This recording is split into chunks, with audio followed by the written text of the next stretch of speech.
appoint Mayor Jay Wagner, calling to order our special meeting of the High Point City Council for Monday, August 7th, 2023. Subject of the special meeting, there's a couple of items. First of all, we're going to have an update regarding electricities, and then we're going to have a closed session for attorney-client privilege and economic development purposes. So, who do I turn the meeting over to for our electricities discussion? We're going to start with Roy.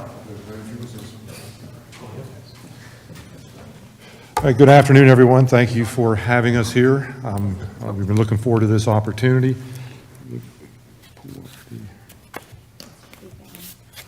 Sandra, I have this whenever you're ready.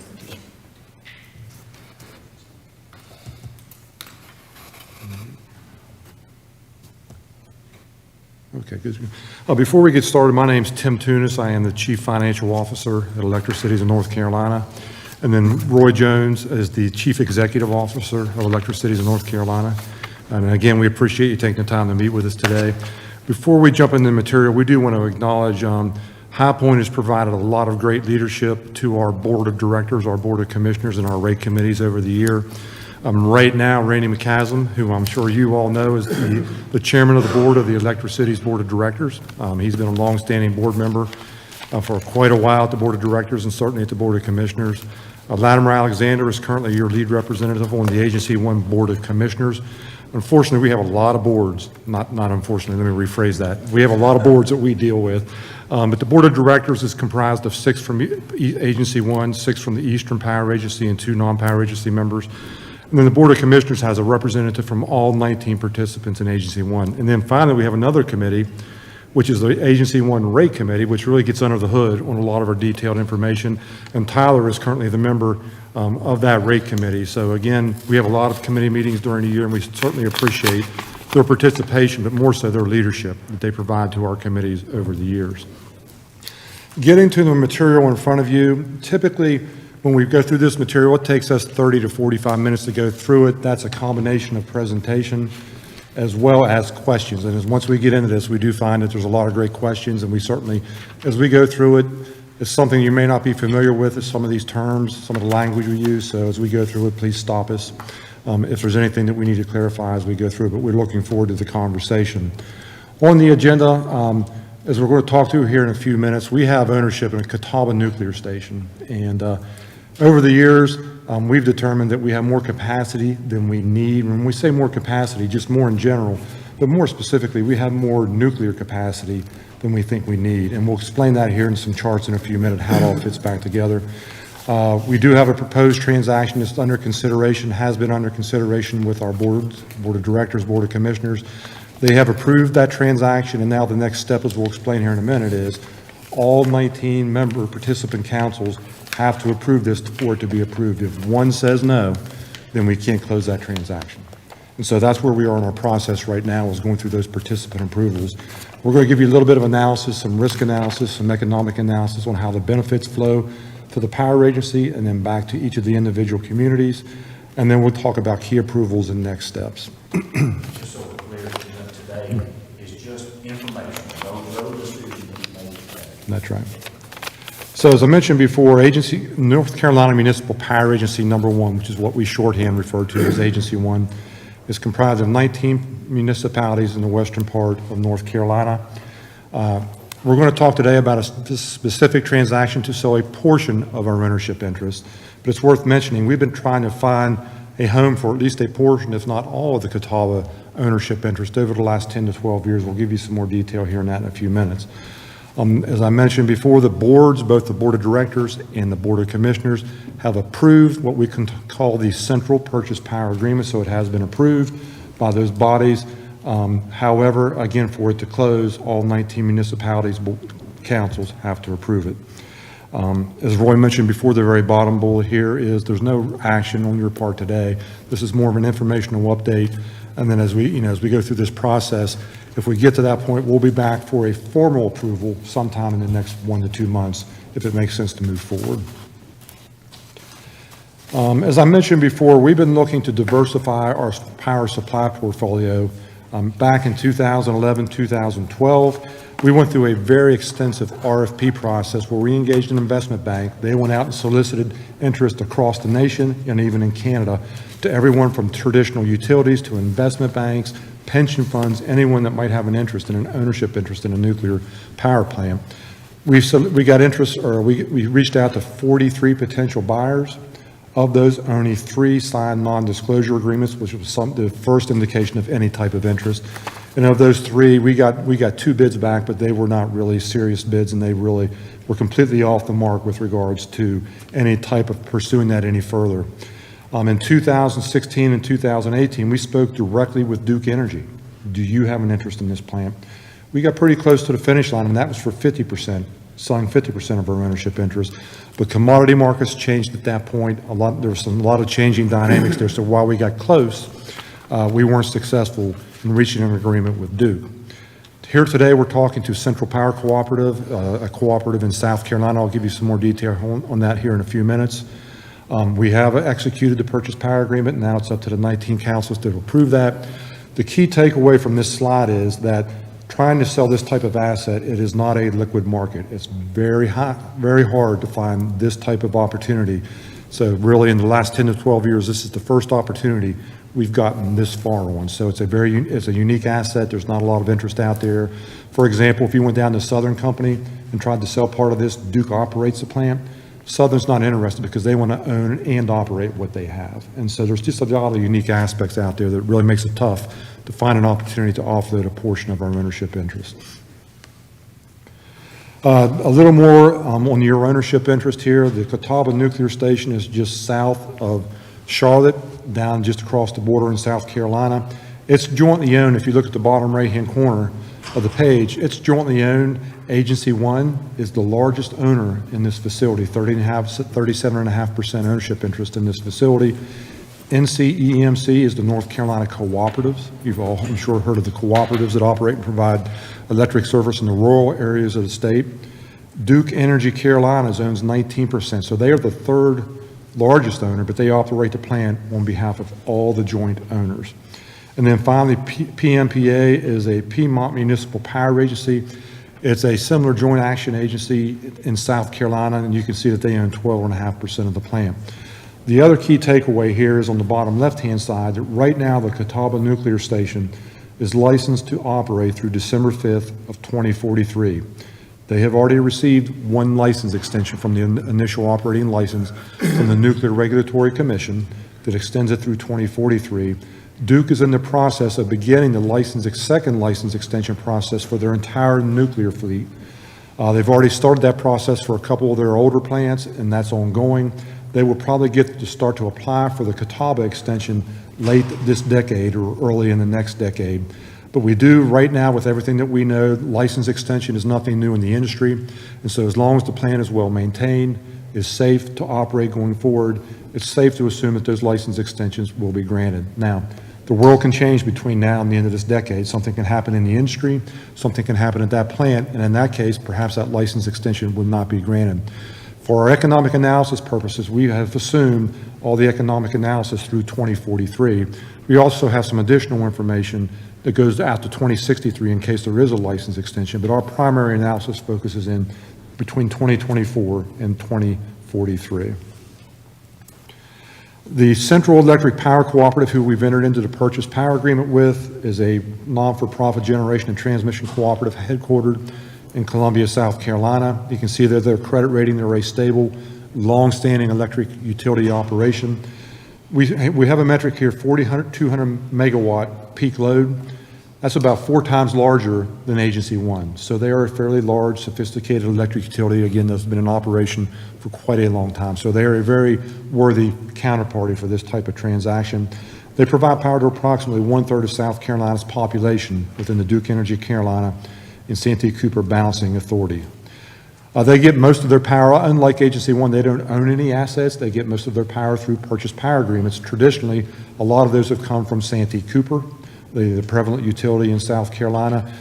They're trying to diversify their power supply portfolio, and that's why they're interested in entering into a transaction with us to get some diversity of suppliers going forward. The overall proposal under the purchase power agreement is that Central would purchase 150 megawatts of our 832 megawatts that we own in the Catawba Nuclear Station, or about 18% of our ownership interest.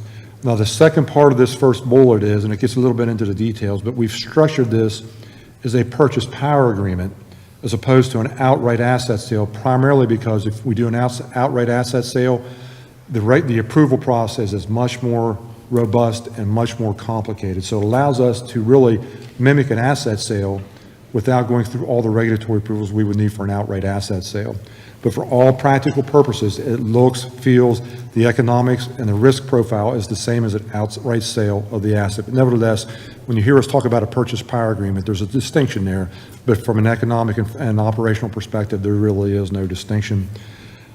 They're going to buy into the plant. They're going to pay Agency 1 $56 million a year for the first 8 years of the agreement. We'll show you the economic benefits of that, but that is a sizable payment with regards to their buy-in for that 18% ownership share, if you will. On top of that, they will pay for 18% of all the operating costs, the fuel costs, decommissioning costs, capital costs that otherwise the Agency 1 participants would be paying for. So we're offloading 18% of our cost, 18% of our risk of owning this plant with regards to their buy-in. I mentioned before they also will pick it up their share, a proportionate share of the decommissioning liability.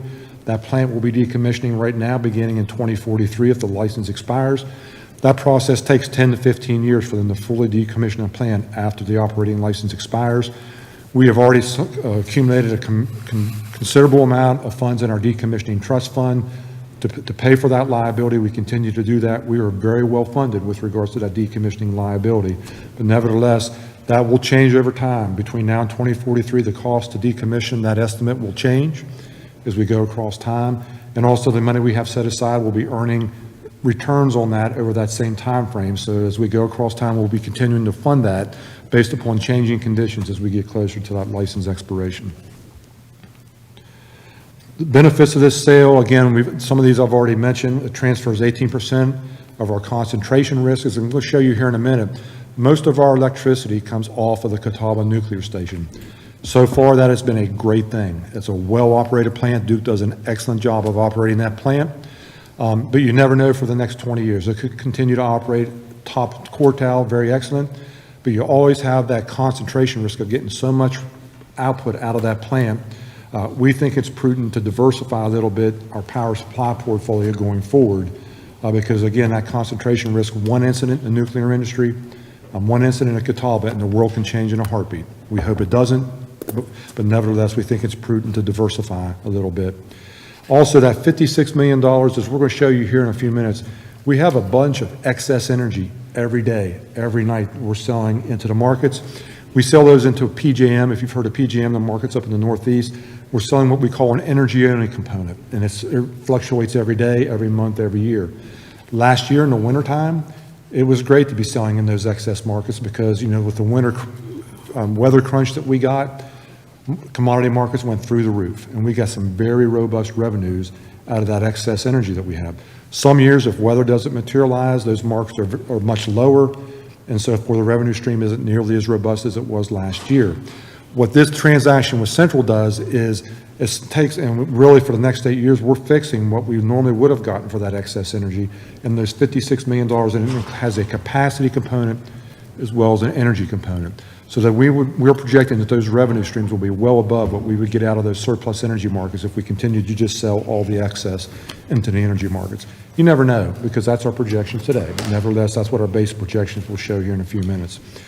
Next bullet here is the agency has about $580 million of debt remaining at the agency level. Just to give you some perspective, back at its peak, that was $2.6 billion back in the late 80s, early 1990s. All that debt will be paid off in 2032. We are on an amortization schedule to where the debt's going to be paid off in 2032, regardless of whether we do the Central transaction or not. If we do the Central transaction, what this board is referring to is we may pay some of it down quicker. The way we would do that would probably be not immediately, but in a couple of years, we have a big chunk of bonds that are callable, 1/1 of 26, so we would just accumulate that $56 million for a couple of years, and call some of those bonds, which will allow us to retire some debt early in a very economical fashion. As we're going to show you here in a few minutes, it provides what we call wholesale power supply benefits that we pass along to all 19 participants. Order of magnitude, about a one-time 15% initial reduction in your wholesale power supply costs, and we'll quantify that here in a few minutes from a dollar perspective. Now, considerations of the proposed sale. We're going to show you some risk analysis here in a few minutes. There's a lot of uncertainties when you do projections looking forward. And so we certainly recognize that there's uncertainty around our projections. We've done some risk analysis around that. But there could be a scenario where even looking back 20 years from now, you might look back and say, gee, I wish I wouldn't have sold this asset, because perhaps if the surplus markets every year go through the roof, and we could have gotten more revenues there. Carbon legislation, if there's additional carbon legislation, that could increase the value in the future of the Catawba asset. So you could say, what if 5 years from now, there's new legislation that increases the value even more? We recognize that there's uncertainty around that. But as I mentioned before, finding a buyer for this asset is not an easy task. And we haven't had any success in the last 10 to 12 years, but conditions could change. As we're going to show you also here, if we sell a portion of our capacity today, then 10 years from now, we've got to replace that capacity. And we've got the cost of replacing that capacity in our projections. The cost of replacing that capacity could be higher than what we're projecting today. We've done some risk analysis around that as well. Load growth. What if our load growth is higher than what's in our base projections? And so as opposed to growing at 2%, everyone grows at 5%, 10%. Then again, at that point, we would have higher power supply replacement costs out there. And we may have wished that we kept the base load capacity today, making that decision today. I mentioned the likely increase in the carbon footprint. And then the other risk is we're taking on some credit risk with Central. We showed you their A- credit rating. They're a long-standing entity. But there could be a circumstance where 2 years from now, they stop paying that $56 million of annual capacity payments. We don't think that's likely at all, but nevertheless, conditions could change to where something like that could happen. So we have our eyes wide open. There's risk around this, and we don't pretend otherwise. But our base analysis and the risk analysis that we will show you will suggest that we still think that this is a good transaction to enter into going forward, and it's in the benefit of all 19 members. Starting with capacity requirements, and we apologize, this gets into some detail, but this is a graph that shows you our power supply components, what we call capacity, and the components that make that up down the left-hand side on a megawatt basis. And then it shows you how that projects out between now and 2043. And so, for example, those red bars represent our capacity for the Catawba Nuclear Station. That is what we call our base load capacity. It runs 24/7 every day of the year, so we're getting energy off that every single hour of the day. The next yellow piece is what's called distributed generation. All 19 members have generation that they can turn on at key times when they need some peak capacity, and they run that generation every month, and that's part of our power supply portfolio. The green bar is just a small component, which is just kind of what we call SEPR, Southeastern Energy Power Administration. It is a water, kind of a dam type of facility, but we get a small piece of energy capacity off of that. And then at the very top, you can see those blue bars. We have what we call peaking contracts with Southern Energy and Duke Energy that expire in 2031. So that is our peaking capacity today. And you can see even without the Central transaction, we know we have to go out and replace that capacity 2032 and beyond. That's the purple bars.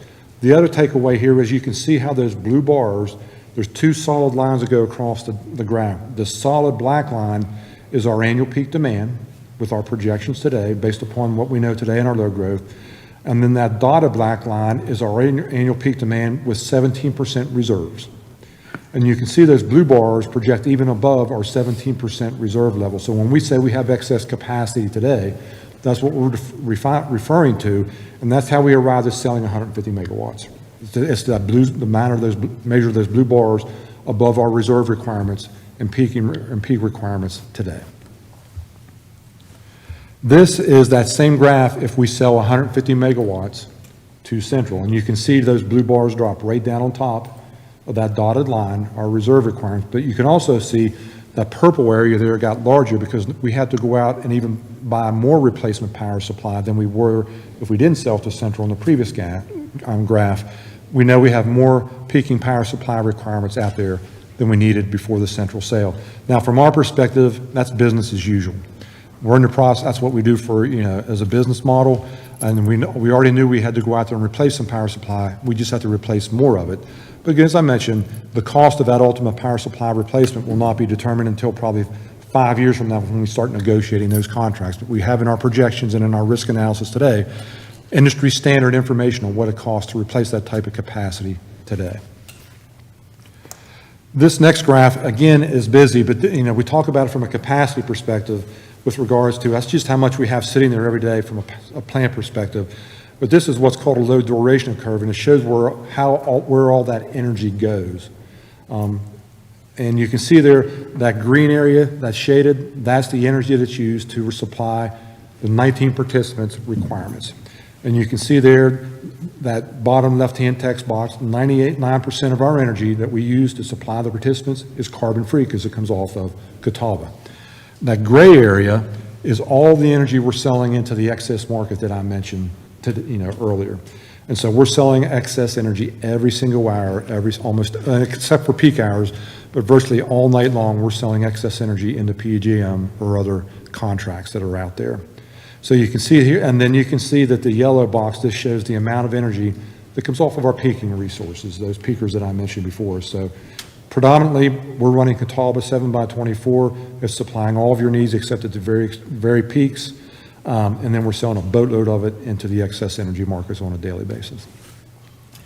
This is that same graph, looking again at 2024, if we sell 150 megawatts to Central. And you can see there the impact in red with regards to the additional peaking energy we need, call on our existing contracts. And then you can see that gray area is diminished considerably because we no longer have as much excess energy because we've sold 150 megawatts of it to Central. So we still would have excess energy in the off-peak hours. We just don't have as much as we used to before the sale to Central. This is looking way forward to 2043, the same graph if we sell to Central, just projecting ahead with load growth projections. And again, you can see there, even in that circumstance, that gray area, we still have some surplus energy there in the off-peak hours. We do have slightly higher additional peaking requirements that we would address with regards to the negotiation of those peaking contracts that we would have to put in place for 2032 and beyond. Now, let's get down to the numbers. And we've got a couple metrics on here, what we call our reference case. And these dollars are on a cumulative present value basis. So we're taking all the cash flows between now and 2043 and discounting them back at a 5% discount rate to give you one number in today's dollars. And so walking across the page, you can see there that the initial rate reduction, wholesale power supply that would be passed along to all 19 participants would be 15%. So that's a big one-time initial increase in your power supply cost. How you would use that from a retail rate planning perspective would be all to you back here in each individual participant. You could say, let's pass all 15% along to our customers. Let's take part of it and build out, some improvements to the electric system. Let's take part of it and build a rate stabilization fund. That would be up to you all, how you manage those savings once they start to flow back to you all. From a dollar perspective, you can see there that first number from 2024 through 2031, that 8-year period, at the agency level, the savings are $377 million at the agency level, 15% one-time reduction for the first 8 years, and that's a function of those $56 million a year of annual capacity payments coming in over that 8-year window. Now, from 2032 to 2043, our costs would be higher than they otherwise would be if we didn't sell to Central because we have some additional replacement power supply costs that we depicted out there in those earlier graphs. And so the net savings to the agency, you can see there is in that third column, $254 million over the time period from 24 through 2043, or about 5% savings on power supply cost over that entire window. So 15% savings in the first 8 years, 6% higher for those remaining years, net 5% reduction in power supply cost over that window. That last column out there is, as I mentioned before, what if there's a license extension from another 20 years on the Catawba Nuclear Station out to 2063? Well, in that case, the savings overall are slightly lower, $174 million, or about 3% savings, because again, there's higher replacement power supply costs even in those remaining or additional 20 years. So again, the savings, again, very robust in the first 8 years. The next, the remaining years from 32 to 43, some higher costs, net 5% through, 2043, 3% if the license is extended. Now, again, these are projections, and there's a whole host of projections in here. We obviously have more confidence in the first 8 years, because the further out in time you go, the more unknowns there are. But nevertheless, it's what we call our reference case, and it's all based upon industry metrics as far as how to, what's it cost to build a peaking plant in today's dollars, what are natural gas projections out over that time. All that's publicly available information. Now, the bottom part of that page is what we call our probabilistic mean, where we've went out and done probability analysis and run 5,000 scenarios on a whole host of potential outcomes: higher or low growth, higher natural gas prices, higher cost to replace those peaking contracts, higher or lower cost at Catawba operating costs, lower reliability coming out of Catawba. So we've stressed all the variables that we think it makes sense to stress, run 5,000 scenarios, and when you come back, the mean of that distribution of those 5,000 scenarios, and I'll show you graphically here in a minute, comes back very close to our reference case. And so, again, the risk analysis would suggest that from a probability perspective, it still makes sense to do this deal. And we'll show you how the probabilities panned out here in a few minutes. So you can see those same metrics for the probability analysis. Again, 5% savings over the entire existing operating license, slightly lower from a probability analysis down to 2%, but just marginally different than what the reference case would show you. From a probability analysis perspective, this graph here, again, this is just kind of a distribution of higher or lower power supply costs over the life between now and 2043. So you can see the probabilities are on the left-hand axis. Across the bottom, for example, you can see there are scenarios there at the very left-hand side that said if you sold Central and based upon this one component of a probability analysis, cost might be 8% lower over this window as opposed to the 5% we're reflecting in the base case. But out to the right-hand side of this distribution, you can see those red bars there. There are scenarios to where costs would be higher when the dust all settles 20 years from now, 20 plus years from now. But as you can see here, 83 out of the 5,000 simulations, or 1.7%, said you would have higher power supply costs. Or to put it another way, 98, 99% of the simulations said you would have lower power supply costs based upon our risk analysis. Another metric that we look at on a regular basis with the Agency 1 Board of Commissioners, our Board of Directors, and the rate committee is how does our wholesale power supply cost compare to Duke Energy Carolina, because that's who you're competing with from an economic development perspective. Now, this is at the wholesale level. So you can see the solid blue line are our wholesale power supply cost projections for Agency 1 without the central sale today. And you can see it goes out, the red line represents Duke's proxy for that same wholesale power supply cost off of their generation fleet, their entire generation fleet for Duke Energy Carolinas. And you can see that solid blue line drops off in 2032. As I mentioned before, all the agency's debt is paid off in 2032. So the takeaway is we are competitive with Duke today because we're right on top of that red line. And when that debt is paid off in 2032, we will have a significant competitive advantage with Duke from that point forward. Now, a couple points I want to make here with regards to the debt gets paid off in 2032. We know we're going to have capital additions that we have to pay for that plant between now and 2032 and clear out through the end of the operating license. Right now, all those capital additions, which are in our projections, we will pay for those out of revenues. We will not issue any debt to pay for those, and paying for it out of revenues is reflected in this solid blue line. So unless there is something significant that happens at Catawba, we certainly won't be issuing any debt between now and 2032 because we don't have any project agreements between us and the participants that extend beyond that. And for 2032 and beyond, unless there's a significant capital project there or something changes, there is no need to issue any further debt to continue to operate that plant from our perspective. Now, there's unknowns out there, but we point this out because the agency, from a competitive perspective, from a financial perspective, is in excellent condition today, even without the central sale. And we think the central sale even enhances that financial condition and the competitive position even further. That dotted blue line at the bottom is where our wholesale power supply costs will go if we execute the deal with Central. And again, that's a function of those $56 million of capacity payments coming into the agency for the first 8 years. And then you can see, again, it's slightly higher than that solid blue line out beyond 2032, and that's just a function of those replacement power supply costs that weren't there before without the central deal. Key approvals, as I mentioned before, the Electric Cities Board of Directors, the Electric Cities Board of Commissioners has already approved this transaction. You can see that second bullet there. We have already executed the purchase power agreement with Central. We executed that on June 5th. And now the remaining approvals, and we've got kind of that little red arrow pointed in there, is now it's up to the 19 councils, like you all, to come back and formally approve this at a future date. We have mailed out the formal approval packages to all the councils. You know, your clerks have that, your city attorneys have that. That's been mailed out.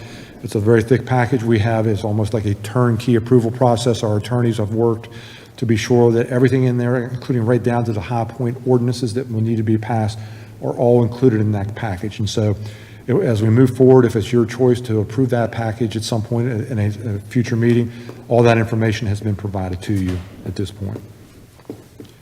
But again, just to reemphasize here that if one council chooses not to approve this, then we don't close and the transaction doesn't happen.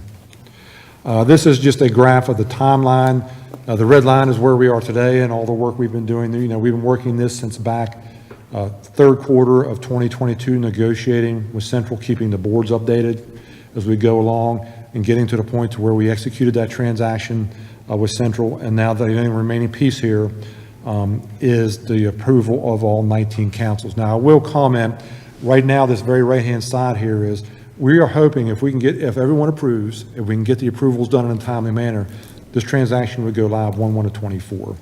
But we are up against a pretty tight timeline because we have one other of the 19 participants that has expressed some concerns about this transaction, and we've been working on solutions to those concerns. We have addressed those concerns. Their council will be taking our solutions under advisement tomorrow evening at their council meeting, and we're going to hear back from them hopefully tomorrow evening, or if not, first thing Wednesday morning. But there is a risk that this could get pushed out. Even if we get it all approved, it could get pushed out to 1/1/25 or perhaps sometime second quarter of next year if we can't get all the approvals in before the deadline in the Central PPA. So they're voting to approve a final package or just approve Our proposals to address their concerns. to address the concern? That's right. And so the packages that we've sent out to all the councils, if they come back and say, we agree with your proposal, but we'd like to tweak a couple things, if they're just tweaking a few things, then we would just update those packages and resend them. If they come back and those changes are substantive, then we got to go back to our Board of Commissioners, our Board of Directors, and get those approved by those bodies, and that certainly would slow us down a month or two if we get to that point. But right now, we are really focused on trying to get this closed in time to get it effective 1/1/24, because if we don't, we start losing value out of that contract for all 19 participants. So it's critical to get it started as soon as we can. So that concludes our remarks. I know I've covered a lot of ground on a lot of foreign concepts with you all, but we'd love to answer any questions you might have at this point. Mayor, you mind if I jump in? Yes, go ahead. You mind going back to slide 19? Slide. Here, yep, thank you. Thank you for showing this to us. We appreciate it. As you mentioned, going through all the foreign concepts is always something we appreciate. Your timeline, I can't help but notice, but we're right at the end of your initial member city visits. Am I right to assume that we're the last on your list to come visit? We have had initial visits with 15 of the 19. You said you have or you haven't? We have. We've had You have. initial visits with 15 of the 19. Okay, so we're on that back end though. I'm We're on sorry? that, we're on that back end of folks to be visited. That's right. Okay. That's right. And then this very smaller bar in comparison for member city consideration that's the point where we consider it. That's right. And quite frankly, if not for this other member that we've been working on solutions for, we would have began this process 3 months ago. And so we just couldn't get to the point to where we could get it to a decision point for the councils to make the final decision until we got a conclusion with Monroe. It's Monroe. I mean, it's publicly known that it's the city of Monroe. And so we've been working on that. Otherwise, I know we apologize. We're really going to compress this into a tight time frame to hit the 1/1/24 deadline. That was not our plan, but we just had to work that issue with Monroe before we could get to this point. Understood. Understood. You ran the simulation, and I appreciate that. You talk about 1.7% chance of higher costs after sale. There's some of the factors that could affect that cost of power, such as natural gas, and so many other things, the lower costs for Catawba Nuclear Station and whatnot. That's right, yeah. Talk to me, you may have said this, so if I missed it, forgive me. Thank you. So, in some of your simulations, does it also, I guess, take into account our rising population, I guess, in terms of the state? That's right. Help me out, because, I mean, I know you guys are gonna be good at doing this, but what we saw in our population growth over the past 15 years may not look the same as we know over the past next 15 years, but all indicators show that North Carolina has been one of the fastest growing states, and probably that's not gonna slow down for a while. Yeah. Do you feel like, based on the threshold you all used in that simulation, that right now we've given enough, I guess, margin for error there based on our population We growth? do. Just a little background. What we call our low growth projections, we update those every year, and it's not that we do that. We aggregate it at the power agency level, but we reach out to each individual community, their utility department, their leadership, and say, give us your low growth projections next year, for the next 10 years, and the next 20 years. And so it is a product of input from each of the 19 participants. It's not something we're pulling out of a crystal ball. And so if you have higher low growth projections than some of the other members, those low growth projections would be reflected in our reference case. And then we take that and we stress that out even further. What if it's 10% higher over that entire window? And what does that look like? Or what if it's lower over that entire window? And so, yes, we take all that analysis into consideration. It was considered in our risk analysis, and it's considered in our reference case. And that reference case is, again, a product of your leadership team here giving us the projections they think are relevant for your community. Thank you for that. And I know you all are considering this, but just so our public knows that these are questions that I'm sure they'll want us asking, so that way they can kind of get that feedback. Thinking about infrastructure improvements that'll likely end up happening for local communities to sustain so many electric vehicles. When you take that into consideration and where it looks like sort of market demand is going with that, you all feel confident that if we keep going on the base that we are right now with folks buying electric vehicles and the amount of charging stations that we'll likely have here 10 years from now, that we'll still be able to sustain the capacity needed? That's right. Yeah, there's a couple variables there. There's really, there's the operational aspect from a reliability perspective, that we're responsible for being sure that you have a reliable power supply.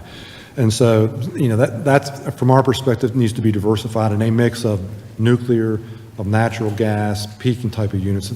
We think that gives you a very reliable power supply. And then the next aspect is the economic impact of serving those higher loads. And so when you get down to the economic impact, again, as you grow, your energy requirements would grow, but as we demonstrated on some of those previous graphs, you still have excess energy out there, just not as much. And so you do have some excess energy, and what you will be doing as that type of load growth occurs is you're going to put rate designs in place that pushes that charging into the nighttime hours and the off-peak hours. And so you're still going to have some energy there to supply that, but to the extent that you burn through kind of your base load energy, and now you're supplying that with your peaking contracts. Again, that's all assumed in the projections that we've put from a reference case as well as our risk analysis around that. So there's both the reliability aspect and there's a financial aspect, but you can manage the cost aspect, especially with those rate designs and pushing all that charge into your off-peak hours. Absolutely. Thank you for that. And I will say I appreciate that this presents an opportunity to diversify where our power sources are coming from. So that way we can maybe look at some other cleaner energy sources. My very last question, and Mayor, I'll yield back after this. Central Electric Power Cooperative, help me out here. They sold off a share of what they had in terms of their own power capacity within the past decade, if I'm not, and I could be mistaken. And if I'm not mistaken, this same group that sold off what they had within the past decade and a half is now looking to buy back because they realized they sold off too much and they needed that capacity.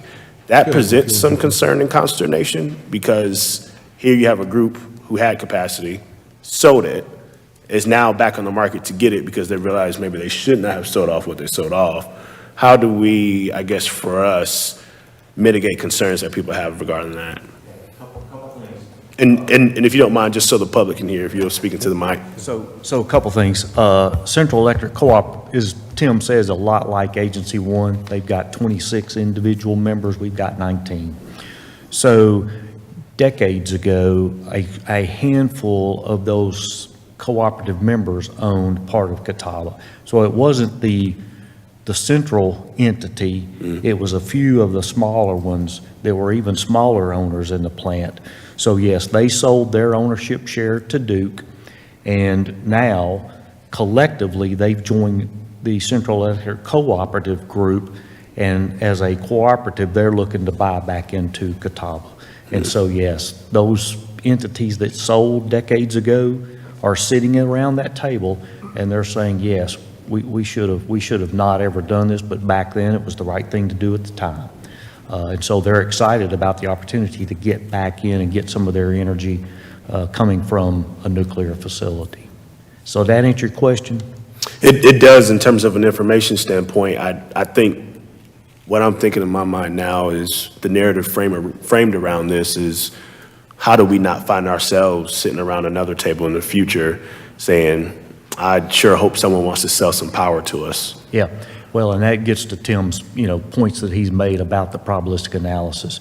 So we've got to go out. We've got contracts that are going to expire in 2032 and 2035.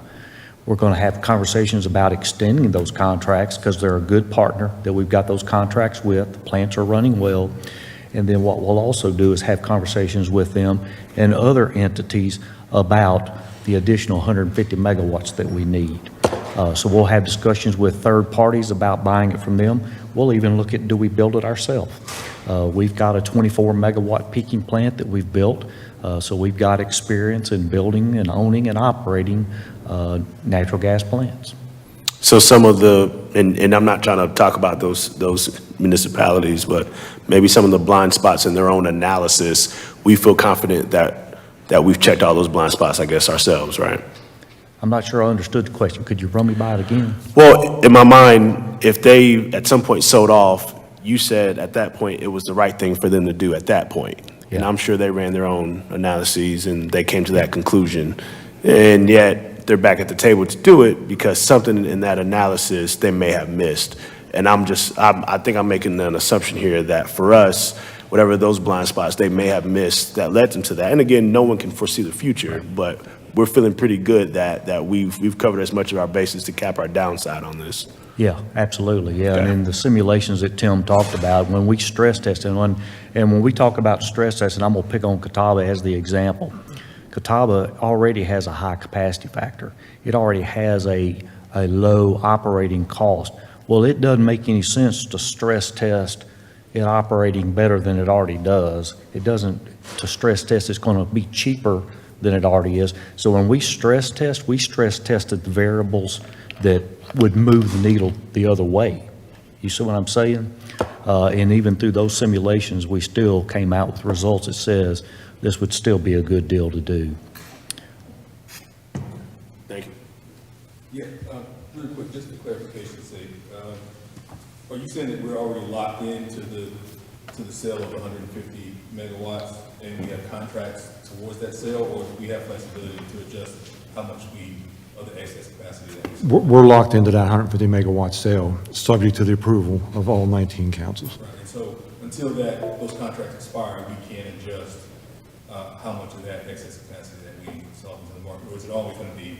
Whatever we have remaining on top of, after we provide power to the participants and then we provide that 150 megawatts to Central, there's still going to be excess energy there in the off-peak hours, and we'll be selling that into the markets just like we do today. Okay. One of those graphs. I think it was 9 or 10. You want the capacity graph, or you want the, No, the one that shows the cost, the cents per kilowatt hour, before and after. okay, you're talking about the economic, or the competitive analysis? Yeah. So, real quick, just Yep. to answer some questions about the excess energy market. I mean, we got a trading floor, right? So we've got guys and they're there. We work around the clock selling the excess energy out of Catawba. It's a trading floor. And as Tim said last year with natural gas prices, and that went through the roof. In the market, we were selling surplus energy around 5 to 6 cents. That y-axis is where it was selling for, but it typically runs between 3 and 4 cents.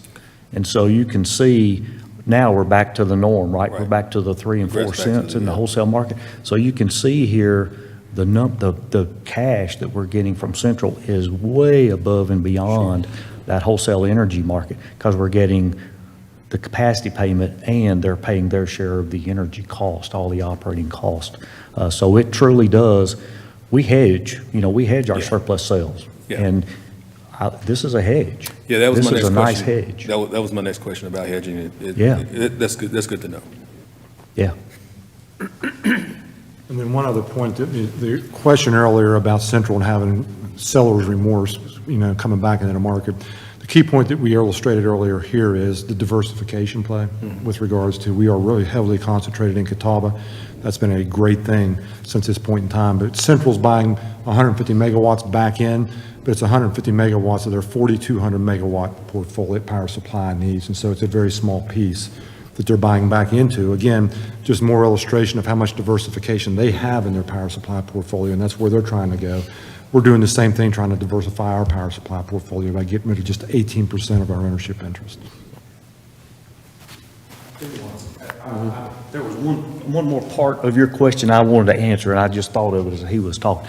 So the other thing about Central, the group collectively coming back in, they buy almost all their power from Santee Cooper right now. They buy a little bit from Duke Energy Carolinas, but most of it comes from Santee Cooper. Well, they had the nuclear plants that they were trying to build, that they were unsuccessful. And so there's that cost impact to Santee Cooper, and about 80% of Santee Cooper's load is wholesale customer contracts. So their Central's cost projections to stay with Santee were going to go up and be significantly higher.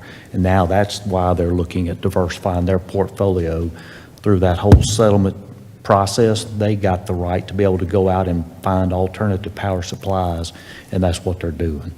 So the economic circumstances for Central have significantly changed in South Carolina. Is that the case I just read about where the guys are going to prison? Wouldn't be surprised. Yeah, Yeah.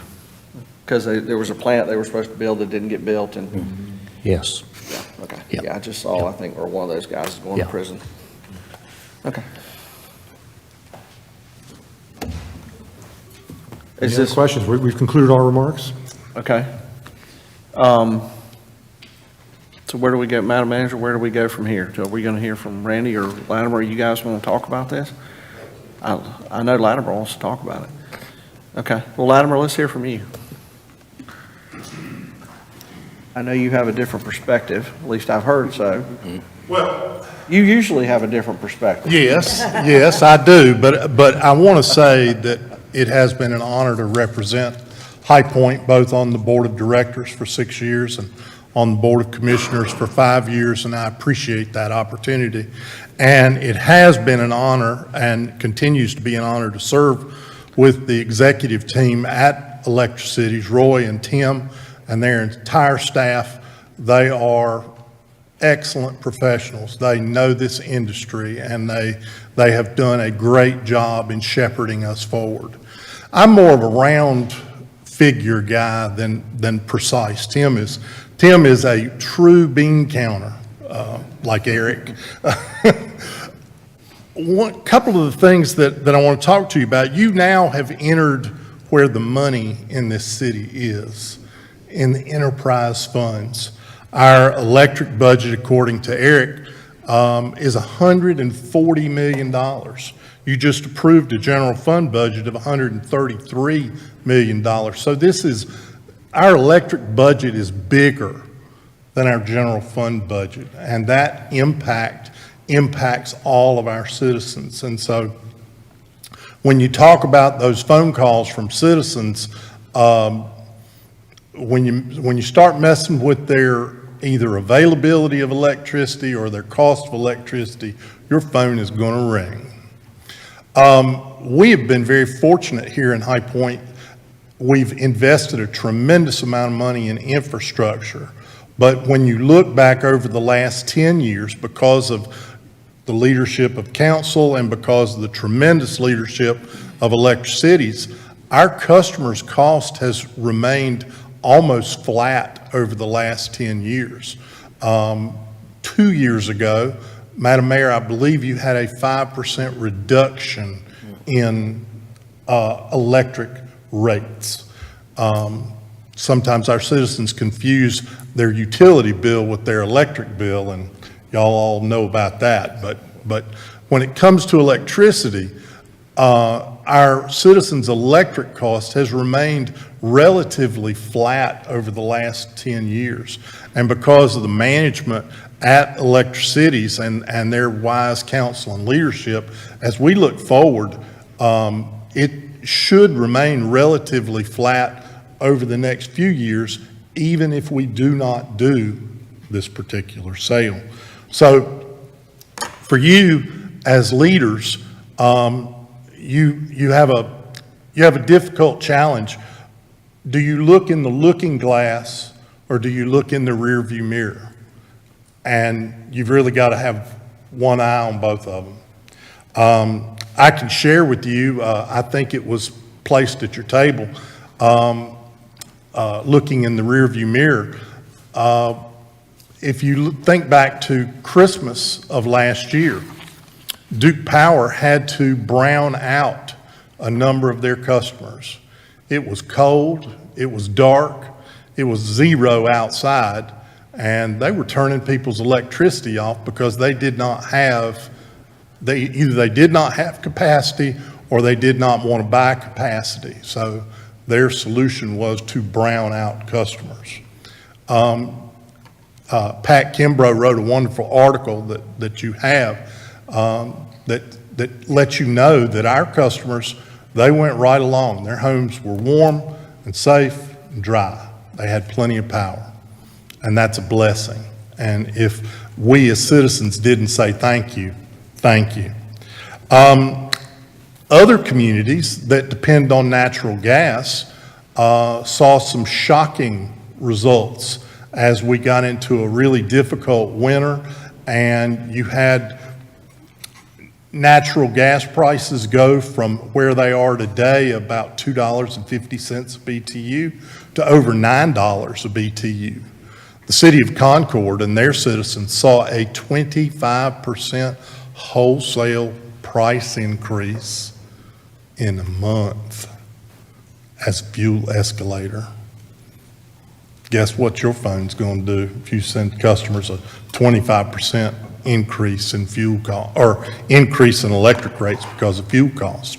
So natural gas is a big deal. That natural gas sets the price that we can sell our excess power on. It sets the price that we will pay in the future for power. And who can tell what natural gas prices are going to be? It's very difficult to say. And as the world becomes a world without boundaries, and the fungibility of being able to move natural gas around the world, our $2.50 price of natural gas isn't going to hold when Europe's natural gas prices are in the teens. You're going to see a lot of gas get liquefied and shipped overseas to higher markets. So it's difficult, not impossible, but difficult to predict the future of natural gas prices. And last year's an excellent example. To go from $2.50 to $9 changes all the dynamics that you see up there. What we have today is a plant that was built more than 40 years ago. It was built with slide rules and analog dials, and it's humming today at 100% of its design capacity. It is a great plant, operated by great operators and managed by the owners there, and they're doing a wonderful job. And I expect that Catawba will get some form of relicensing following 2043. So when we start thinking about this, we're looking long after we've left this room and left this city. So we need to think about that. 40 years ago, when High Point became the largest member of Agency One, we were estimated to be a 19% participant in Agency One. Today, we are 24% of Agency One. This council and the councils before this have committed High Point to growth. And I salute you as a citizen in continuing that aggressive growth profile. You have lots of projects that are going, and you are attracting a lot of people. We in the past have used our electric fund to fund all of our economic development. In some cases, we have actually used our electric rate to reach out. I know when I was on council, Thomas Bus is one that would have left here if we did not have the ability to meet their electric needs and to give them a special rate to keep them here. And that is one of our largest employers. That's just one. We had plants that out in Ward 6, there are a number of medical plants out there that do gel coating that came to High Point because of the reliability of our electric system. And we could provide dual feeds and put generators out there, because if you stop that gel cap operation, you got problems. Yes, well. You got problems. And for all of us as business owners in High Point, we rely on electricity to operate our businesses 24/7, 365.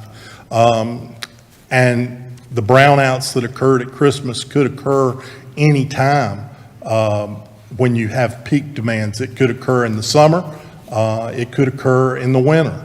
But if you're running a business and you've got employees and you've got lights and heat and air, not to mention your computer systems, when you turn the power off, you go from the first world to the third world in a hurry. So reliability is important. We have exactly what we bought 40 years ago, which is a great big base load of power. And if you were going to build a system, they would tell you that you need to build a pyramid instead of a block. Well, 40 years ago, when we bought into the Duke project, we bought a block, and we've got a block. And so we've lived with this for a long, long time. As you go up that pyramid, the more you shape that pyramid, your cost of purchasing goes up. We've got the lowest cost, greenest power that you can have today. When our economic development folks go out, when Tyler goes out, talks to people about our system, they tell them we've got 99% green energy. That doesn't mean a thing, because the next question out of their mouth is, when are you going to get to 100%?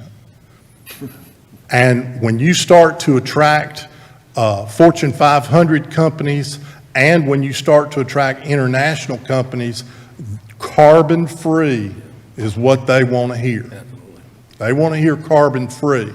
And as we move a small portion away from carbon-free and move to carbon, you start opening yourself up to, well, gee, I've got to have offsets to go with these things. We don't have that problem or that issue right now. So growth is what High Point has done. Our other 18 members that joined us in Agency One, a few have grown, many have gotten smaller, and the answer is growth. And High Point is growing and continues to grow. I can't tell you what the future is going to be. I can't look into that looking glass. It is dark for me to look into. But when I listen to the projections of by 2030, they say all new cars will be electric. That's a huge shift from fossil fuels to electricity. I don't know that that's going to happen. I can tell you that that's what is being planned for by every automobile manufacturer that is around. Certainly Toyota's building a multi-billion-dollar battery plant in Liberty. You see Tesla, you see Ford, you see every automobile manufacturer building electric cars. I can't say, we're talking about a 2% increase in electric sales moving forward. If you look back in the rearview mirror, that's pretty aggressive because we've been only about 1% over the last number of years. But that's because of energy efficiency. And we're starting to get to the point where we've squeezed about every little drop we can squeeze. And as we transition to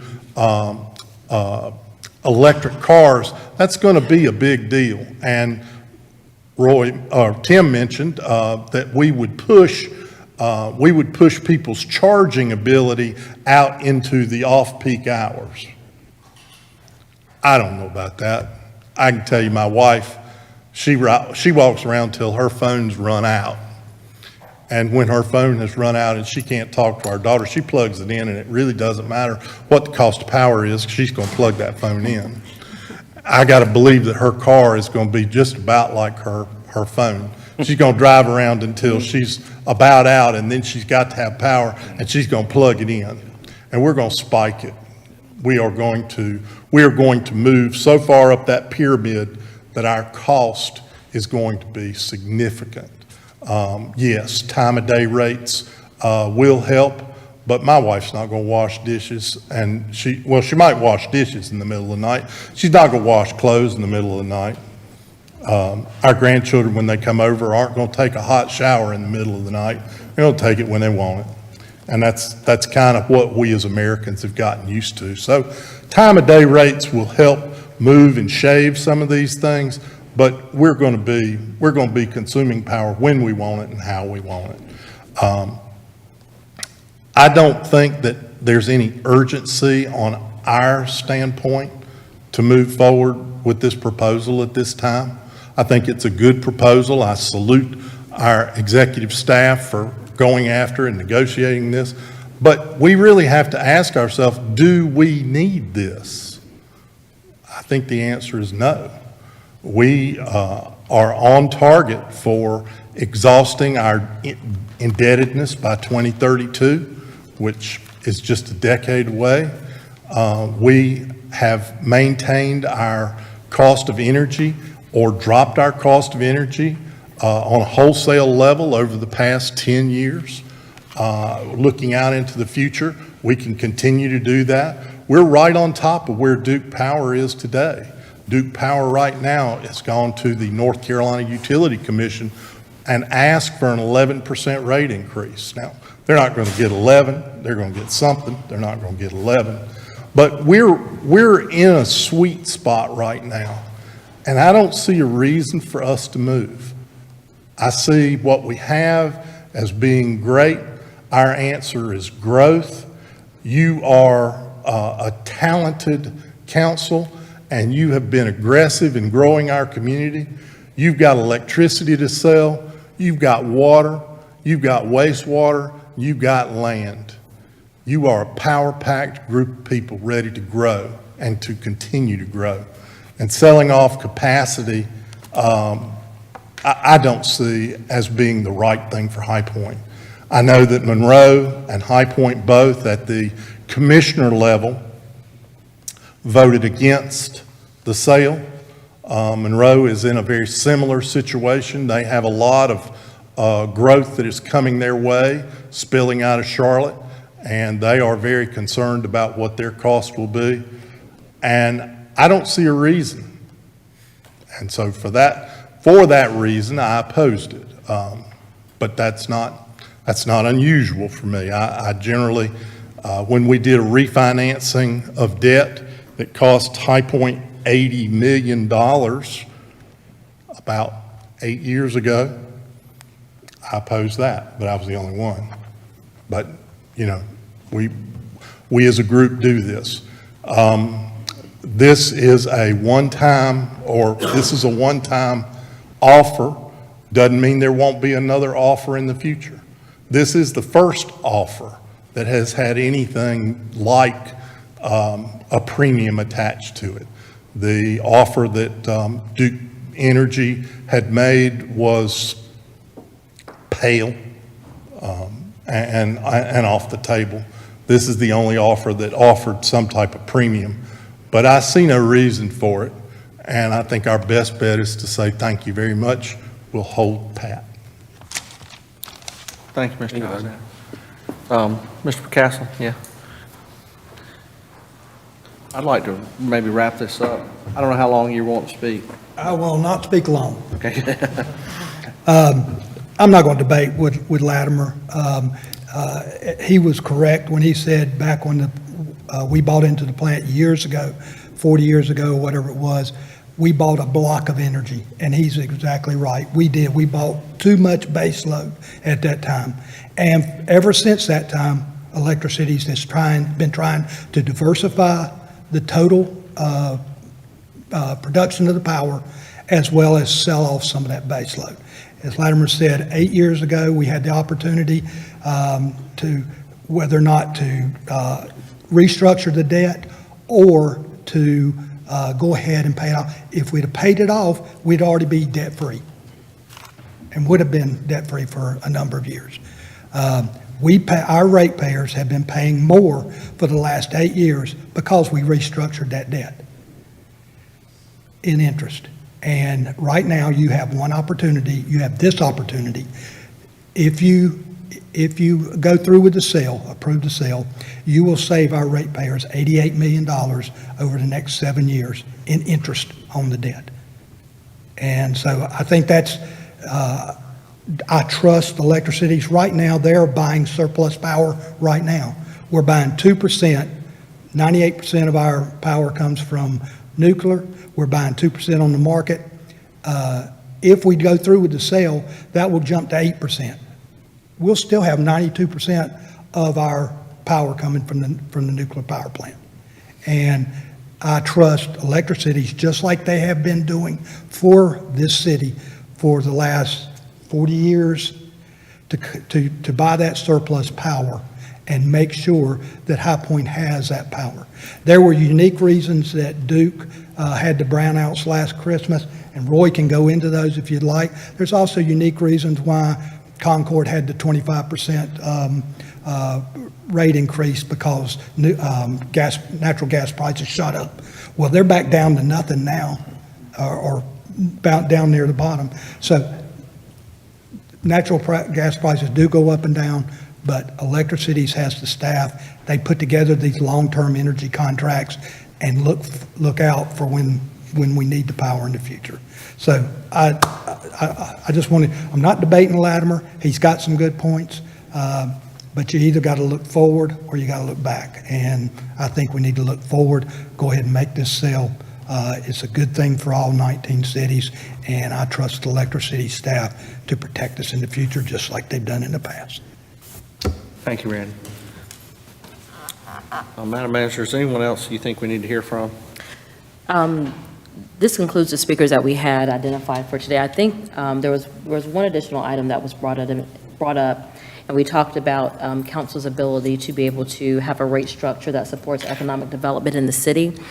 And I just wanted to make sure that by moving forward with this sale, that wouldn't necessarily restrict council from setting their rate structure of what it needed to be in order to support the goals of the city.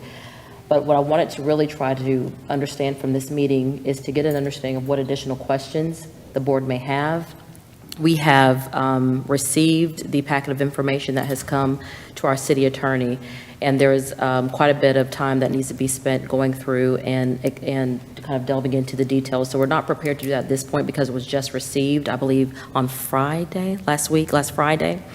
But as we're going through that, it would be helpful for staff to know if there are any additional questions that the board may have, so that we can be in a position between staff and our city attorney's office to work through Electric Cities to get those questions answered as we're moving forward over the next few weeks and months. So if you have questions, folks, please get them to the manager, and hopefully we'll get those addressed at another meeting, presented back to us at another meeting. Okay.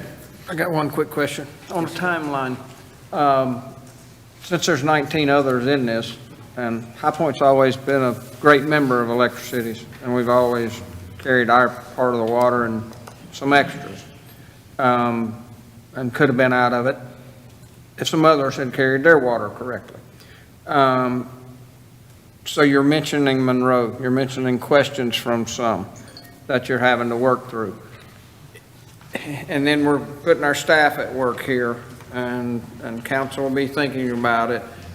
If there comes a point that you hit a roadblock with one of the other agencies that doesn't look like you're getting around it, will you come back to us and say, this boat's stuck here at the dam, we can't go nowhere? Absolutely. As soon as we believe we are at an impasse with any one of the 19, we'll put the word out to the other 18, or however many there are, to stop. Okay. And we'll get the group together and be able to communicate what has transpired. Okay, I just didn't want our staff and everybody spending time, money, and energy when we weren't notified. Thank you. Thank you. So we have a couple of, I think, items to go into closed session for attorney-client privilege and for economic development. So I'll need a motion to that effect. Second. A motion and a second to go into closed session. All in favor, please say aye. Aye. Anyone opposed? Okay, that motion passes unanimously.